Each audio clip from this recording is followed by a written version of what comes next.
Hey there. Today, I want to talk a little bit about some ways to start a business that,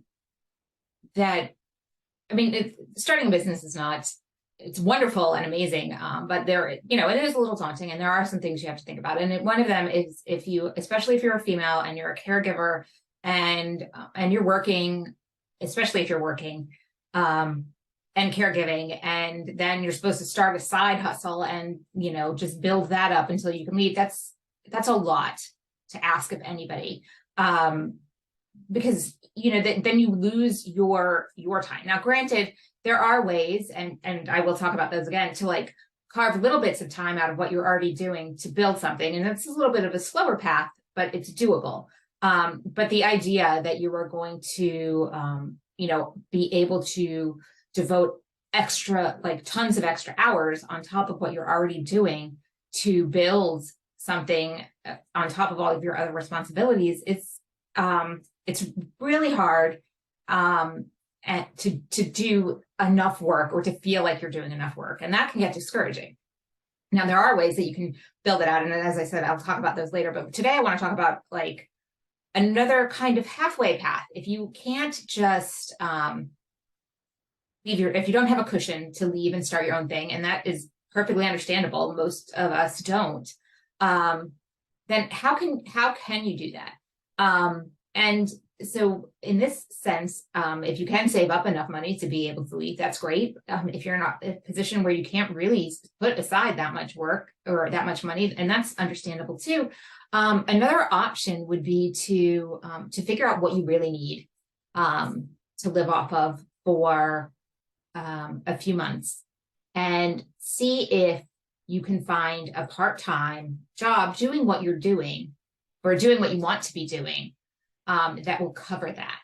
And that might mean that you're sacrificing a few things for a few months. That means going bare minimum, but you still want to be able to eat, you want to make your mortgage payments, but figure out what you need to live on, and if you can make that income from a part-time job. Now, ideally, it would be something that you're interested in doing, but it doesn't really even have to be in what you're doing, but just something that gives you that bare basic income to get you started and leaves you with the time to build what you want to build. And so in this case, if you were able to find, I always go back to this accounting stuff, like part-time accounting work, or part-time, find someone who's looking for something part-time, and then use that extra time to start building, basically that part-time job is your first client. And then you build a clientele, you can leverage that, and then you start picking up new clients, and you start building your business with some security. And then as you increase your client load, and you can shift things around, and maybe you don't stay at that part-time job anymore. Maybe you let that client go because you now have enough demand that you don't need that work. And I know it is scary to do that, and I know that the idea of leaving your safe job where you get your paycheck every 2 weeks is also scary. But as I've said before, and I will say again, people get fired all the time, whether it's I wasn't expecting it. It was a shock.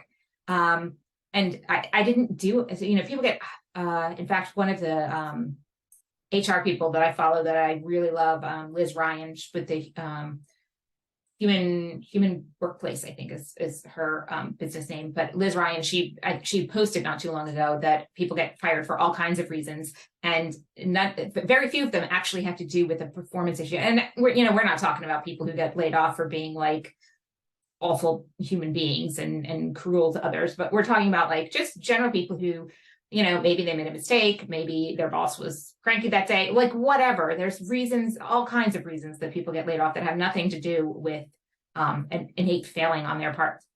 And so that can happen, and it's common, but because it doesn't feel as risky to us, we tend to think that that job is safer, maybe because it's a corporation or something and it's established, so it's safer. And yes, building a new business is risky, but at the same time, you can mitigate a lot of those risks. And one of the big ways to do that is by diversifying your clients, so that if one leaves, or you decide not to work with them anymore, you can pick up another one, and all of your income isn't coming from one place that is just going to maybe decide one day that they've decided they want to eliminate this department and outsource it to another, I don't know, another district, or I don't know, I have no idea. It's been a little while since I've been in corporate. But the thing is that the job security, unless you have a contract or are in the union where you're protected in some way, is a little bit of a myth. And it's a little bit of an illusion, a lie that we tell ourselves. The real security comes from being able to have the control and ability to pivot and fill in gaps in your income in a way that makes your life work for you, rather than being beholden to someone else and their whims and their desires.